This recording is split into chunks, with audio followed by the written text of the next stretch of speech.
And check out our retirement income program, Sunday mornings at 9. Are you ready to embark on a journey towards taking control of your health and well-being? I'm Candy Brothel, host of Green Tea Conversations. Join me every Sunday at 10 a.m. as I sit down with the local experts who are bridging the gap between mainstream medicine and complementary therapies. Each week, we explore topics in integrative medicine, nutrition, fitness, creative expression, personal growth, and sustainable living. So grab a cup of tea and join the conversation as we awaken to natural health. Visit us at naturaltwincities.com. With a look at your AM 950 weather, I'm Patrick Lilia. Clear tonight with a low of 58, then more sunshine Tuesday with a high of 83. Fill the hot summer nights with the hottest music in the Twin Cities at Crooner Supper Club in Fridley. Crooners is located just north of I-694 off Highway 65. View their schedules and food menus at croonersloungemn.com. Portions of the following program may be pre-recorded. The views expressed and the opinions given by the individual host, guest, random reptoid, or chupacabra may not necessarily reflect those of AM 950 Radio, its affiliates, or its sponsors. Now, it's time to step into the unknown.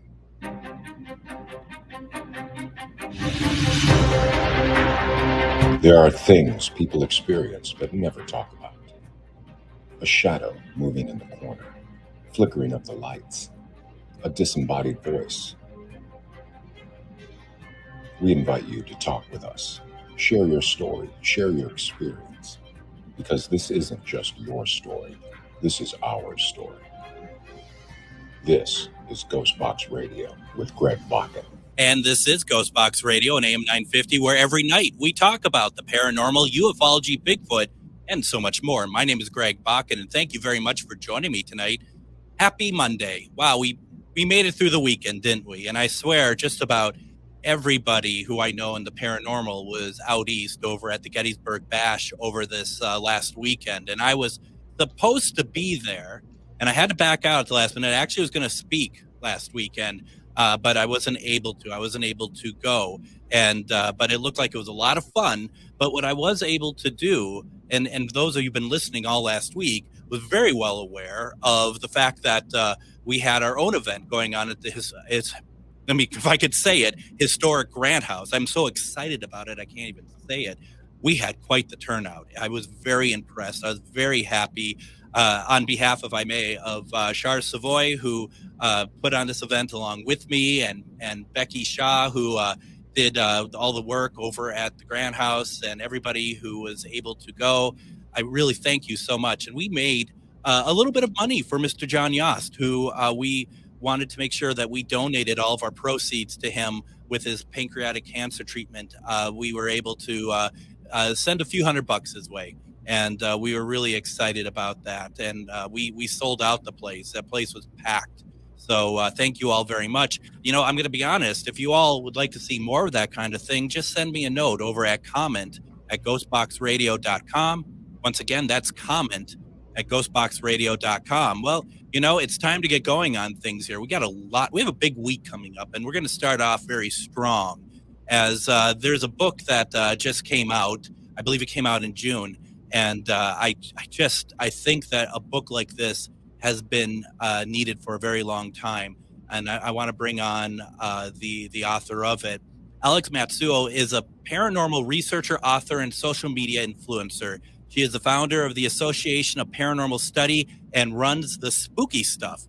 If it's weird, spooky, unusual, scary, macabre, or haunted, she wants to write and talk about it. Alex was recently seen on the first season of The Paranormal Revenge on Travel Channel, Most Haunted Places in the World on Tubi, and the third season of Haunted Hospitals in episode 12, titled It Followed Me Home.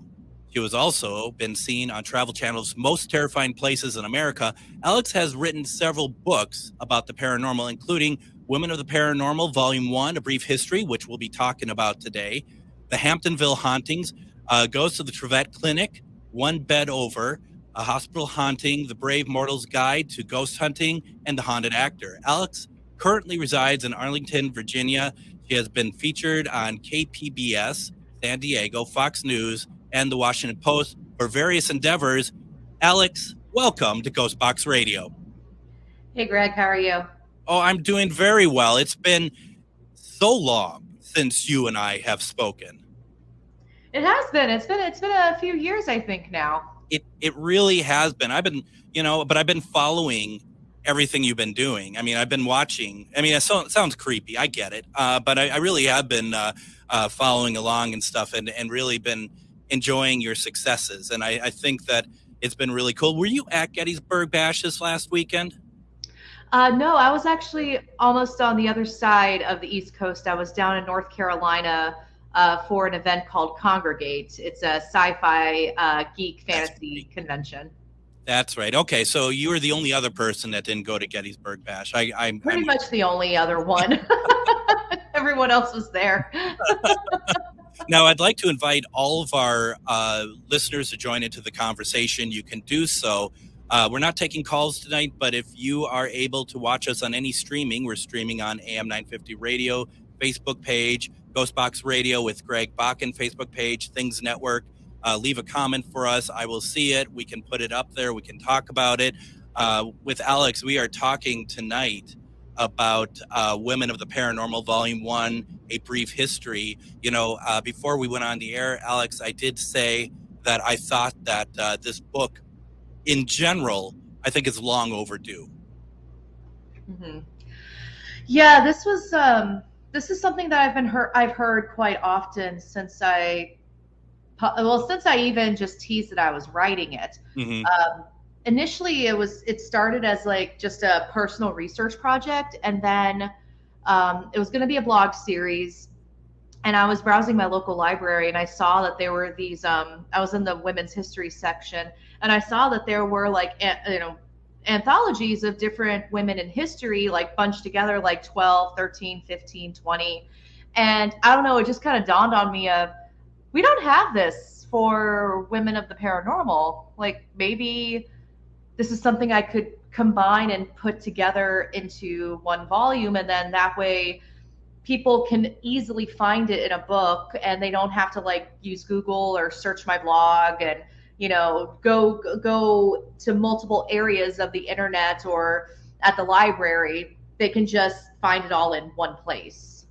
When just looking at like just even the acknowledgments, just the acknowledgement page, and there is so much that had to go into writing this. I mean, it was, you know, you're talking about the Library of Congress. You're talking about people that could help you with, from the way I read it, the people that could help you with certain other people that you feature in the book who have passed or it's past their time. I mean, when you're, even if at the time, if you're doing this as a blog series, would it have been that much research gone into it? You know, that's a good question. I don't think so. I think there's a level of responsibility that has to go into when you're writing and putting it in a book as opposed to a blog.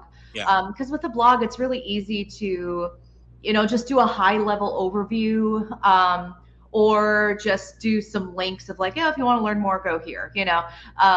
And it also depends on the audience too. And a lot of people who read blogs, they may not be looking for something really dense. They may just want that high level overview. So, so when I decided to move everything into a book, it just, the weight of responsibility got quite a bit heavier with, okay, I really need to check my sources, and I really need to make sure that I'm doing these women right.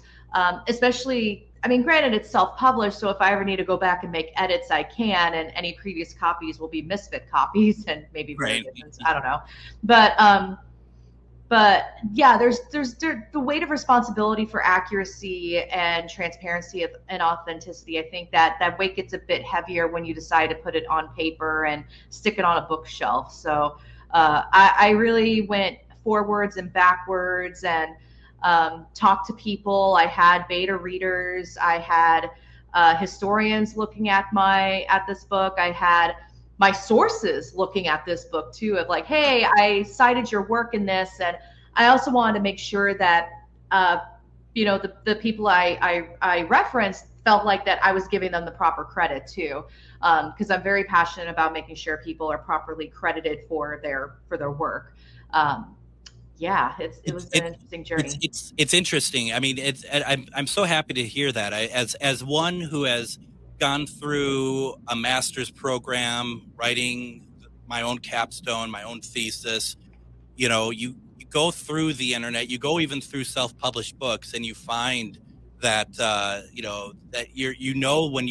when it's missing, when the sources are missing, and I totally get where you're coming from. That is really important to get right. I mean, let alone the fact that that's what separates professionals from the amateurs anyway. Mm-hmm. Yeah, and there were other sources that I looked at where I kind of sat back. I'm like, where did you get that? And then I end up finding the source that they used, but they didn't acknowledge them. And I'm like, well, that's unfortunate, especially since the way that this book is formatted is I'm not trying to repurpose any full-length autobiographies. I mean, several of the women in the book have multiple books written about them. Sure. And I'm not trying to repurpose that, but more of like a high-level overview and introduction. But, like with the Catherine Crowe chapter, I talk about how I leveraged the University of Kent and their archives. Yeah. And I made sure to name that in case if someone wants to do a deeper dive into, or even look at the documents themselves, they can contact the University of Kent and make a research appointment. It could be remote or it can be in person. So it's like this, almost like this choose your own adventure with each chapter, where if you want to do a deeper dive, all my sources are there that you can go and have a wonderful time. That's fantastic. Now, speaking of deeper dive, what we're going to do is we're going to take a little bit of a break right now. When we come back, we're going to continue our conversation with Alex Matsuo about our book, the Women in Paranormal, Brief History. You're listening to Ghostbox Radio on AM 950. Would you let animals pick your insurance? Do you really need to experience mayhem to get the best rates? Or how about a celebrity quarterback or fake university saving you money? There's a lot of marketing stunts when it comes to insurance, but what you really need is someone looking out for you. Call Array Insurance, and they will work hard to find you the best insurance coverage and rates. So avoid gimmicks and call Cheryl at Array, 763-504-3067, or arrayinsurance.com. Array Insurance, working hard for you. Cafe Latte offers made-from-scratch soups, salads, sandwiches, and mouth-watering desserts. So come check out their pizza and wine bar, or get a treat from the bakery made fresh daily. Plus, you can still do online ordering and takeout, along with gift cards. Just go to cafelatte.com and choose from their ever-changing selection of award-winning salads, sandwiches, and soups. Cafe Latte is located off Victoria and Grand and online at cafelatte.com. Hey, it's Patrick for Zero Res. We're heading into July and the heart of summer. The backyard barbecues over Independence Day will bring a lot of family and friends over to the house, and your kids will spend a lot of time outdoors on the sports fields and in the backyard. But that also means your guests are going to be spilling the potato salad, and your kids are going to be tracking in who knows what from their outdoor explorations or off the sports fields. July is National Carpet Cleaning Month, and because of that, check out this amazing deal Zero Res has going. Zero Res is offering 3 rooms starting at just $129 and get a 4th room free. It's also the perfect time of year to get your air ducts cleaned this month and take 20% off any air duct cleaning. Call 952-ZERO-RES or go to ZeroResMinnesota.com and ask for the AM 950 special. Again, don't wait. Book your appointment today. Backward or forward spells the same. Zero Res. Hey, it's Tom. Going solar is a great way to save on energy costs. By using the sun to power your house, you can feel good about an investment that will last for years. All Energy Solar is a locally trusted turnkey solar installer that's been around since 2009. They provide custom designs and quality installations of solar panel systems that work for your energy needs. One of the best parts about going solar is it's an investment that can pay for itself. Your system can pay back 100% of the installation cost in as little as 8 years. Plus, a system from All Energy Solar can pay back over 300% of its cost over its lifetime. There's also many tax incentives and rebates available, and the experts at All Energy Solar can walk you through the entire process to make sure you're saving as much as possible. So go green, both financially and environmentally, with All Energy Solar. Get a free, no-obligation assessment from All Energy Solar by calling 800-620-3370 or visiting allenergysolar.com. And it's that time of the week again where we introduce the question of the week, a new one from last week. And the question is, for those who care to answer, do you believe aliens are actively working with the United States government? Is it? You know, I don't think there's a wrong answer. If you would like to take part in the question of the week, send us an answer over at comment@ghostboxradio.com. That's comment@ghostboxradio.com. You could also put it into the chat if you so desire, or whatever you want to do. We're just curious, you know, and we'll read it on one of the shows coming up, and we'll decide whether, you know, what the consensus is amongst our audience. If we actually think, once again, do you believe aliens are actively working with the United States government? That's our question of the week. And let us know what you think about that. Welcome back to Ghostbox Radio with Greg Bakken, and it's Monday, and I am so happy that we have Alex Matsuo in with Women of the Paranormal Volume 1, A Brief History. Just has been published, in June, hasn't it, Alex? Yep, it was early June, about the second weekend, yeah. Wow. How's it doing? How's the book doing so far? It's doing pretty well. It's doing better than I expected, and actually a lot of the book sales I'm getting is actually through my Etsy shop for people to get signed copies. I'm pleasantly surprised with that. And then I was at Troy Taylor's Haunted America about 2 or 3 weeks ago, and I actually sold out of the book by noon on day 2, and I was like, oh well. So that's great. Didn't bring enough copies, which is a nice problem to have. It is a nice problem. And Troy, I've only read one of his books, and I've absolutely loved it. So I'm hoping to get him on here at some point too. Now, as I'm looking through, first of all, this is volume 1. You have a number of women that you are covering in this volume. When you sat down and decided that you're doing this, I guess, series of books, do you know how many volumes you're doing? Right now, I have enough women to do 3 volumes total. But who's to say that I won't run into more as I'm doing research on these other women. I started off with 12 for volume 1, and volume 1 has 38. And the reason why that's a weird number is because I couldn't decide. I couldn't figure out who exactly to put on the chopping block for volume 2. And I talked to my editor, and she was like, you know what, just put them all in. It's your book. Who's making the rules? And I'm like, okay, I'll just do that. So, but I have about 60 more that are waiting in the wings. How did you get to the point of breaking them down, and who gets in, who doesn't get in, where you fit them into the series of books? Mm-hmm. That's a good question. So for when it came to the decision of who to cut or who to keep for volume 2 or 3, there was a variety of factors were considered. One was, how much information can I get access to right now that would fit within the schedule? Because I had a goal of having Women of the Paranormal out by the Haunted America conference at the end of June. Mm-hmm. So timing was a factor, but also a lot of it was, okay, where would their stories fit within each other?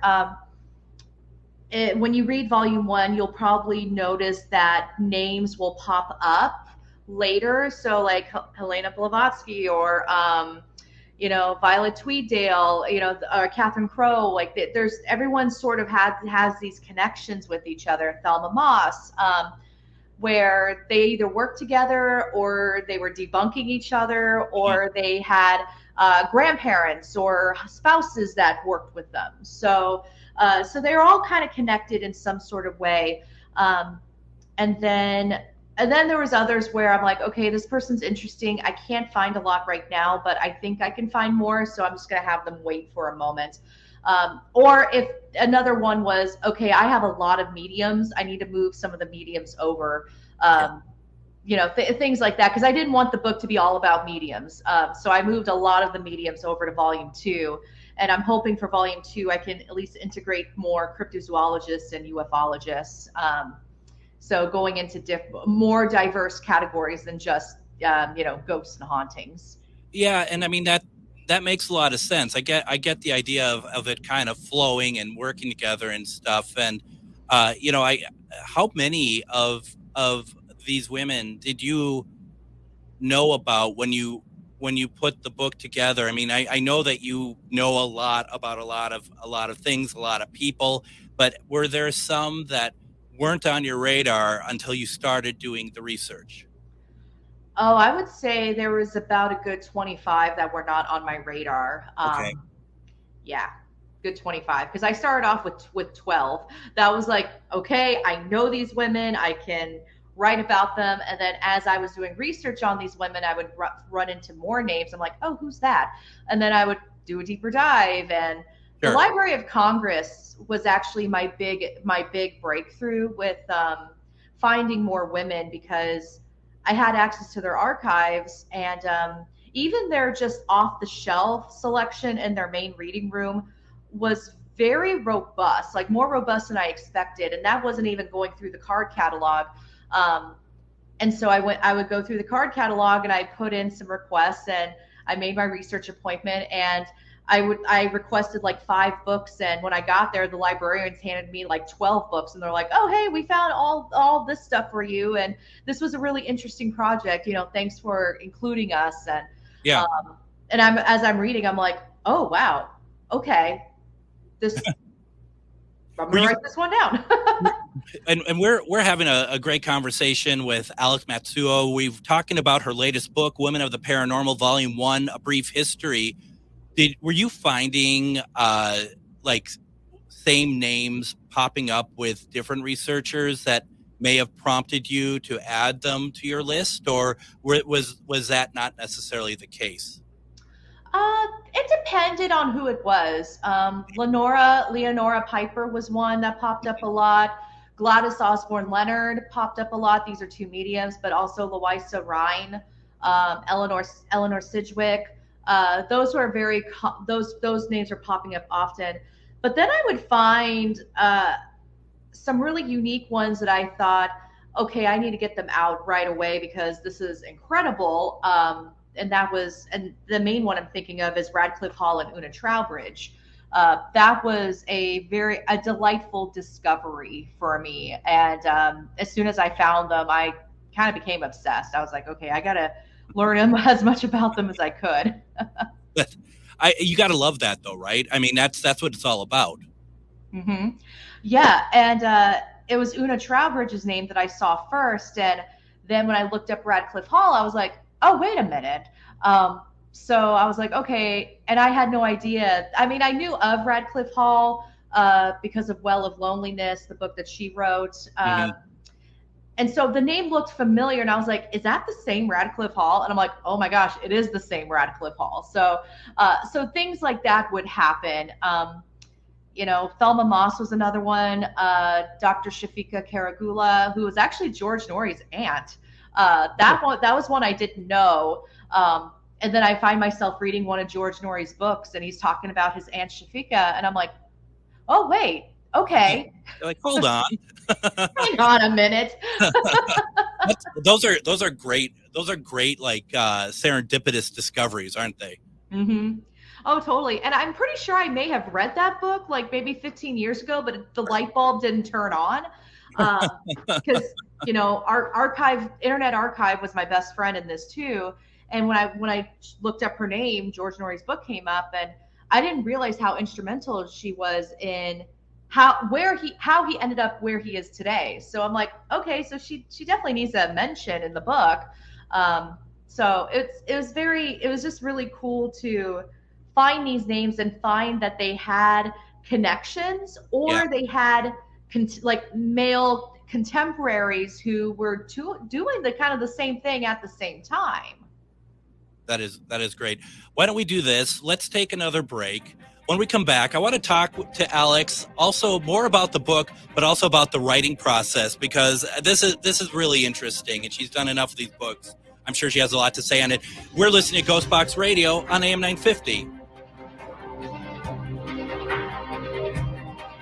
Hi, this is Chad from AM 950. Snap Construction is arguably the most well-reviewed roofing, siding, window, and insulation contractor in the metro. Ryan is so excited about working with AM 950 and our listeners that he wants to help us grow. This is Ryan, owner of Snap Construction. I was friends with Chad long before I started marketing with him. I was a bit skeptical of radio advertising before Chad convinced us to run ads. The advertising's been so successful, we want to help the station grow. We've absolutely loved working with the listeners of AM 950, and we all know how extremely important this radio station is to the community. To help AM 950 grow, Snap Construction will be putting up proceeds to assist the station in marketing on social media. Snap Construction encourages you to follow, engage, share, and interact on the AM 950 social media platforms. Together, we can all work to ensure AM 950 continues to thrive and grow in our communities. We stand by our work with a lifetime craftsmanship guarantee. For a free estimate or more information on our financing, call 612-333-SNAP or check us out online.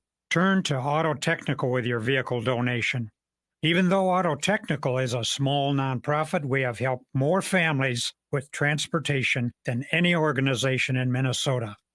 Since '94, we have reconditioned donated vehicles so they have a higher tax benefit. Call Richard at 612-919-5526, 612-919-5526, or autotech.org.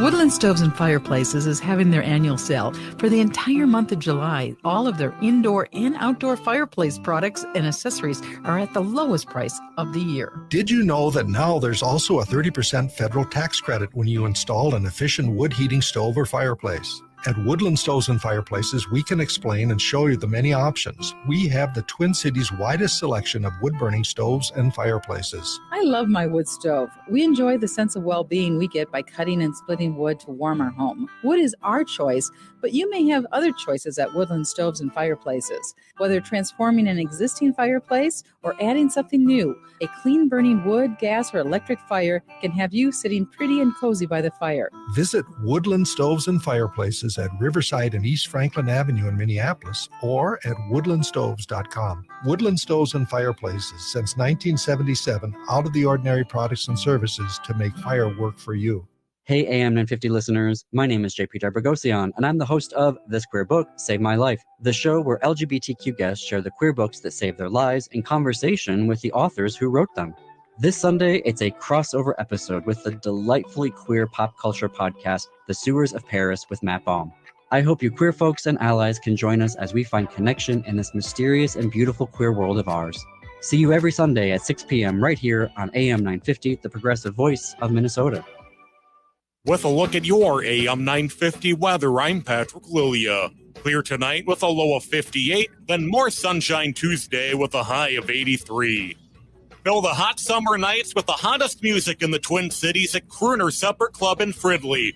Crooner's is located just north of I-694 off Highway 65. View their schedules and food menus at croonersloungemn.com. AM 950 KTNF, St. Louis Park, Minneapolis, St. Paul.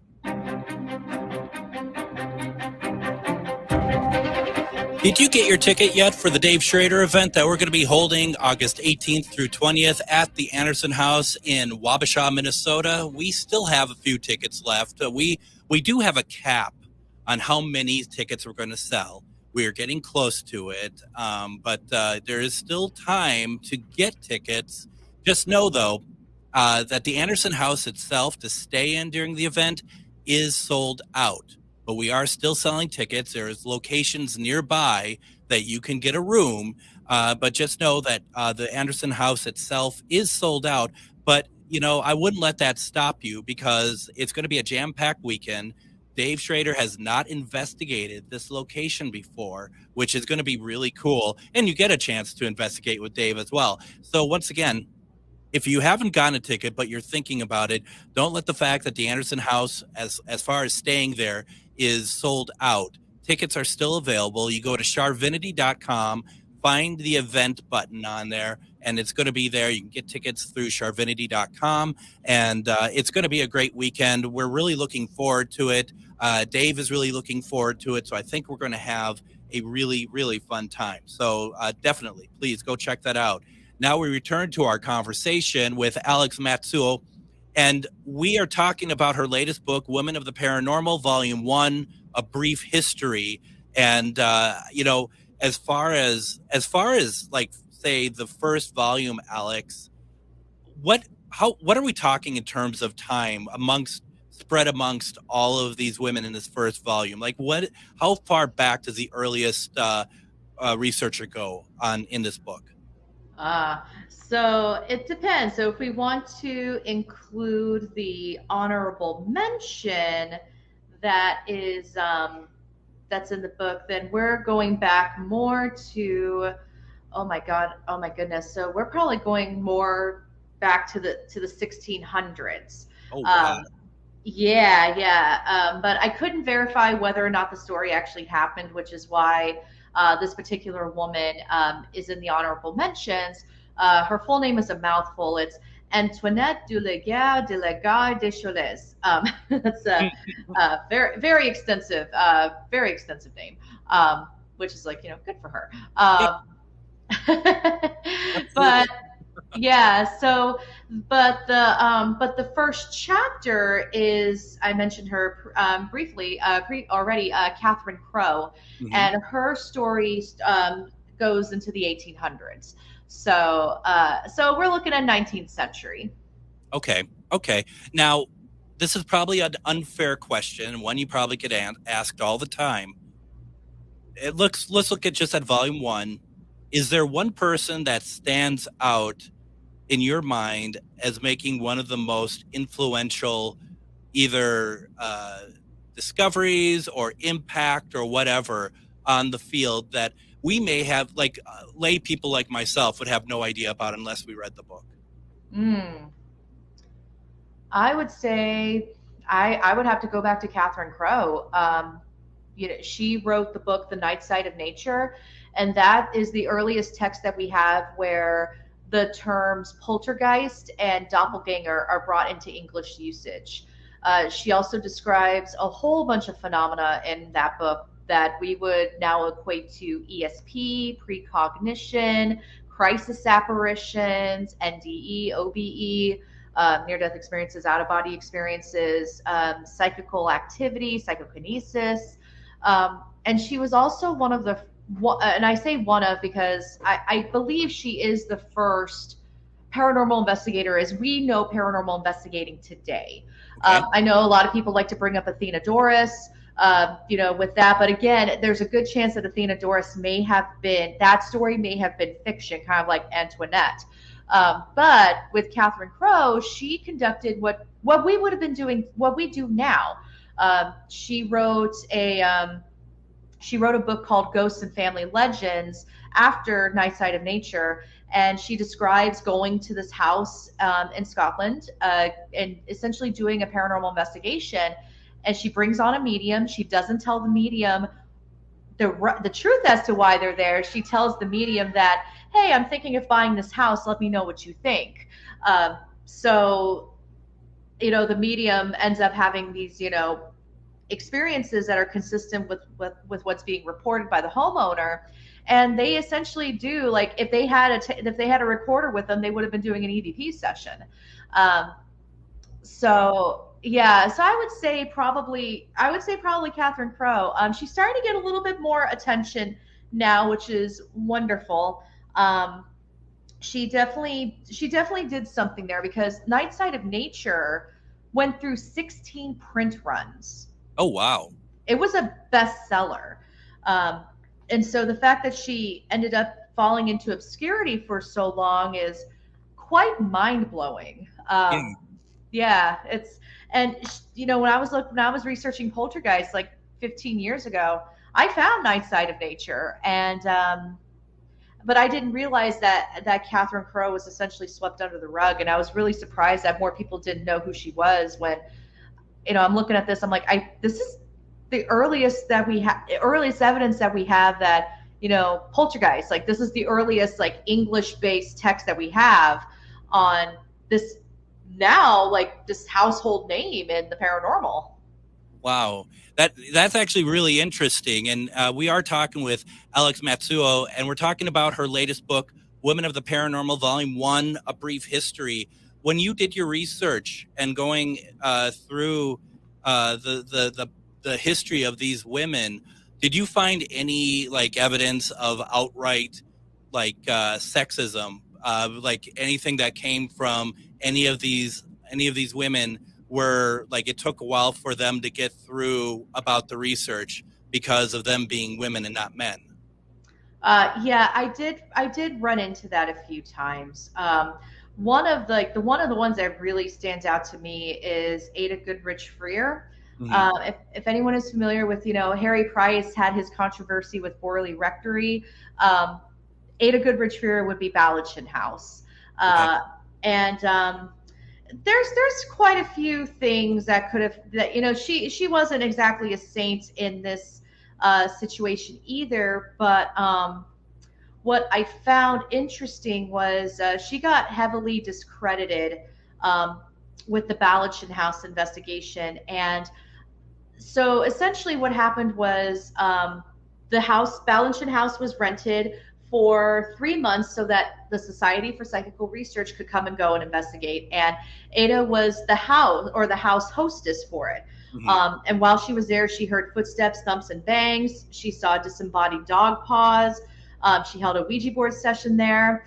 But since people were going in and out, there was an attendant that wrote to the Times, which was the local newspaper, that basically debunked everything.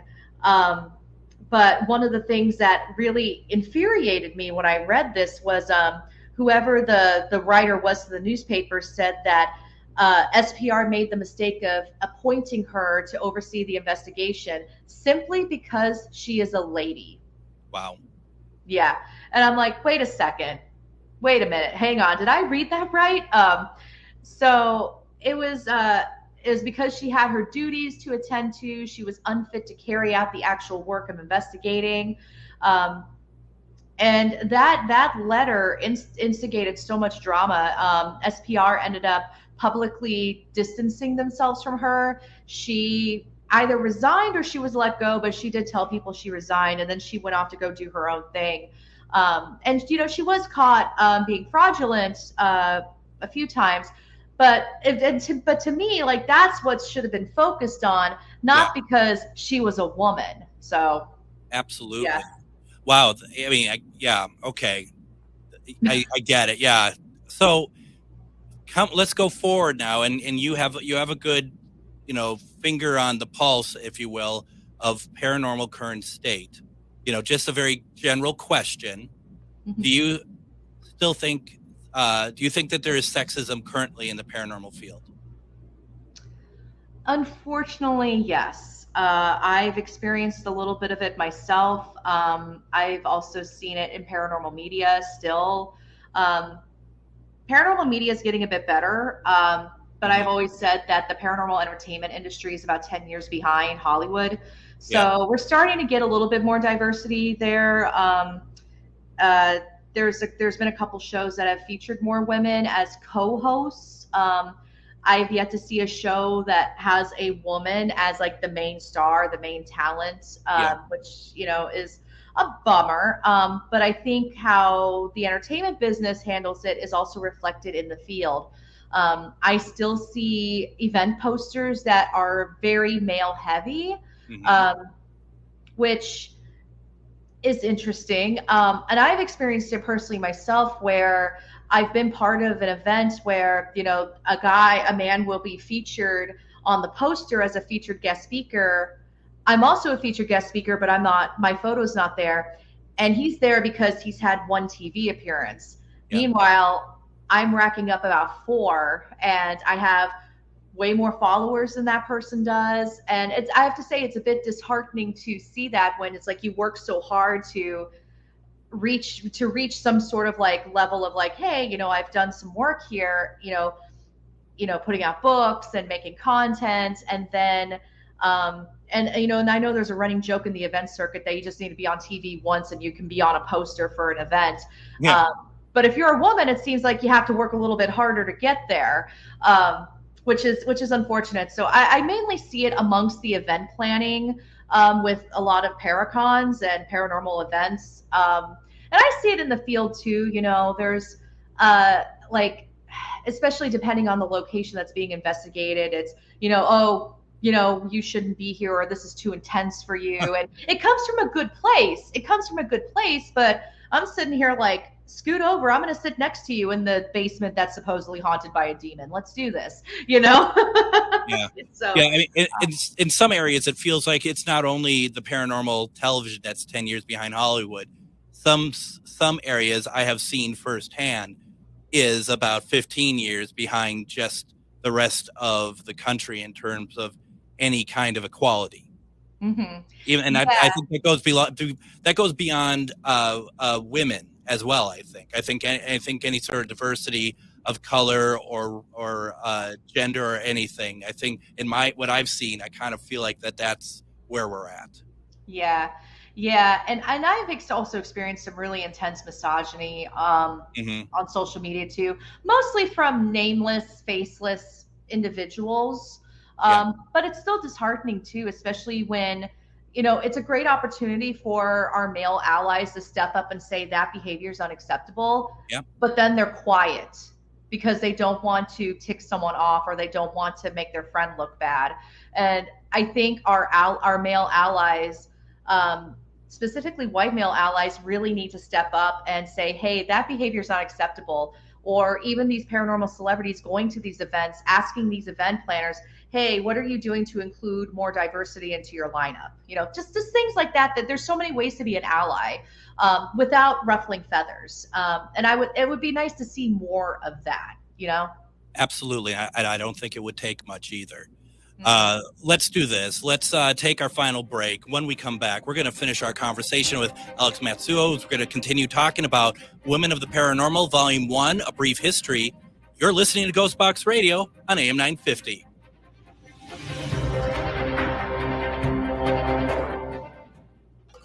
It's 6:42 p.m. Time for Steve Plotto and his son Dylan to do the dishes. They talk about everything from the yuckiness of girls to the awesomeness of his soccer team.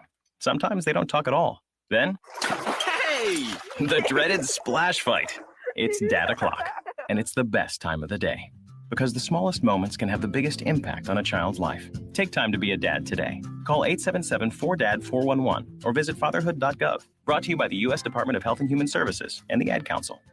You hear a lot about Rudy Luther Toyota's hybrid cars, but maybe you're asking yourself, are they worth it? Let me say from experience, absolutely. I have a Toyota Sienna hybrid, and the proof is in the gas tank. Before my hybrid, I was filling up my tank once a week. Now it's consistently every 2 weeks. I did the math, and my hybrid is saving me over $1,000 every year. And the Toyota hybrids are some of the most stylish and comfortable vehicles you'll ever drive. Now's the time to get a Toyota hybrid. Set up a time to test drive one today at Rudy Luther Toyota, the southeast corner of 394 and 169 in Golden Valley. Hi, this is Laura. Listen to Food Freedom Radio every Saturday at 8 a.m. or anytime via podcast.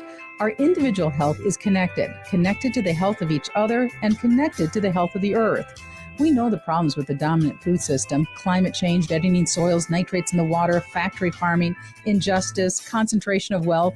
How do we both as individuals and as a community step up and support a living food system which honors the earth?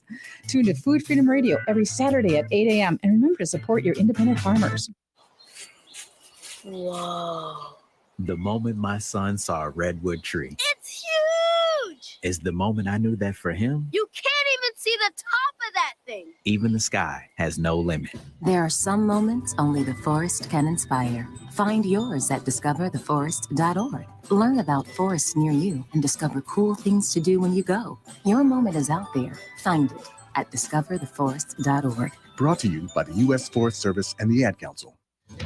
Hi, this is Paul Metza, inviting you to listen to the Wall of Power Radio Hour every weekend on AM 950. We are on at 6 p.m. on Saturday.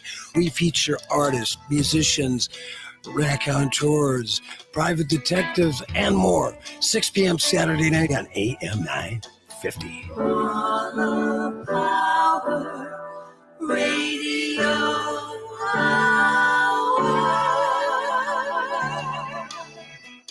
Candy Brothel. I'm Elizabeth Sullivan. And I'm Kelly Wagner. Energize yourself with AM 950's Sunday Shine Radio from 10 a.m. to 1 p.m. Sunday Shine Radio radiates wellness, consciousness, and curiosity. Join me, Candy Brothel, for Green Tea Conversations at 10 a.m. Exploring Sovereignty with Elizabeth at 11 a.m. And the Being Curious Show at noon. Our lineup focuses on igniting your own self-discovery and personal wellness. Tune in every Sunday for Sunday Shine Radio from 10 a.m. to 1 p.m. And let us guide you on an inspirational journey each week.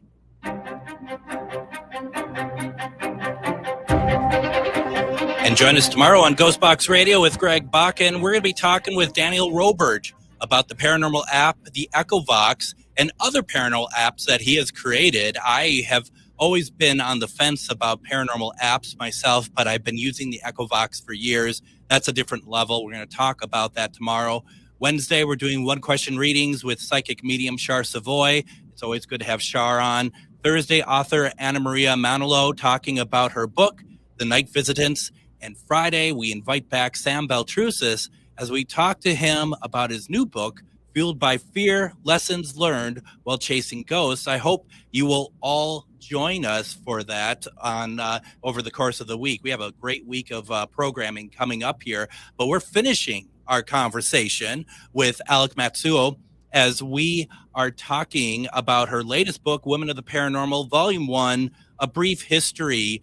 Now, I put a link on my page, Alex, ghostboxradio.com, where people could get the book, but I put the Amazon link down there. Do you prefer us using a different link? Because you mentioned you had the Etsy shop as well. Yeah, so the Etsy shop is for signed copies. You could also do womenoftheparanormal.com. That takes you to the page on my website with the links to Amazon, Goodreads, and the signed copies on Etsy. So Amazon or womenoftheparanormal.com is fine. Just, it depends on what people want from the book. If they want the copy from Amazon, it's all good. If they would like a signed copy, they can reach out to me. And who wouldn't want a signed copy? That's what I'm thinking. Who wouldn't want a signed copy? You're just like, I don't know. People who don't want to pay shipping. Who doesn't want a signed copy? Well, maybe those who don't want signed copies, I guess. I don't know. So as we're finishing up, I wanted to talk a little bit about the writing process because, you've been doing this for a while now. You've been putting out a lot of very impressive material, a lot of good books, and you write. Over the course of this period of time, and it's a lofty question, but what would you say is the number one thing that really stuck out to you that you learned over the course of writing for all this time? I have learned that there's always something to write about. We still don't have all the answers in the paranormal, and that's not just saying like from a spiritual aspect, but there's still so much information out there that we've yet to discover, and a lot of research, legacy, stories have been buried from time, and there's always something new to explore. And even if it's a topic that's been covered before, that topic hasn't been covered by you or me and doesn't have your perspective or my perspective. I think there's always a fresh look at something, even at something, familiar that we've been looking at over and over again for centuries. I think there's still new things to learn. Yeah, I can get that. Yeah. Is there anything that you've written about that you think that it's time to go back and revisit? Yeah, so one of them is The Haunted Actor. That was the first book I ever put out. Mm-hmm. I wrote that based off of my my thesis for grad school. It's a very academic, text-heavy, research-heavy book. And I was still, I guess you could call, a baby ghost hunter back then. I mean, I started my team like 3 years before I wrote that book. So I was still pretty well. I was around, but I hadn't had a chance to talk to other people about their experiences, and I learned new stories since then that I feel like it's time to go back to the haunted actor and see, like, hey, can anything be updated, or did I discover anything new, or is there anything in there outdated? And I can already think of one where I make a case about tulpas haunting theaters, but I shouldn't have used the word tulpa. I should have used more like thought forms or egregores. So it's like I need to go back and do some cleanup there. Sure, absolutely. What about looking at the future? Obviously, you have more volumes. You mentioned that you think you have about 2 volumes left for Women of the Paranormal. Are they all going to be called like A Brief History, or each one going to have like a different subtitle to it? I think they're all going to have a different subtitle, and that's going to come from me looking at, I have an idea of who's going to be in volume 2, but then I'm going to have to look at it holistically and see, like, is there a common thread between all of these women? Is there a common theme that keeps popping up? So, I mean, I have a lot of, I also have more women in parapsychology in volume 2 as well. So Sure. It's going to be an interesting mix between like parapsychologists, mediums, cryptozoologists, and ufologists. And maybe a few paranormal investigators too. But I think it's going to be a little bit more heavy in those categories. So I think it's going to definitely have a different subtitle there. And I'm looking forward to discovering it. Well, and I'm wondering if there's stuff that you've like information you've collected that you're just like, I cannot wait for me to be able to share this with everyone. Is there anything in there? You don't have to give it away, but is there anything like that you're just like, I cannot wait for people to read such and such piece of this book? Oh yeah, there's definitely a few. And I guess on a sadder note too, there are a couple of women that are, I've written their chapters, but they have yet to pass. And one of the criteria to be in the book is you had to have passed, because your story is over. Your story's over. So to speak, there's nothing new to be discussed in that sort of way.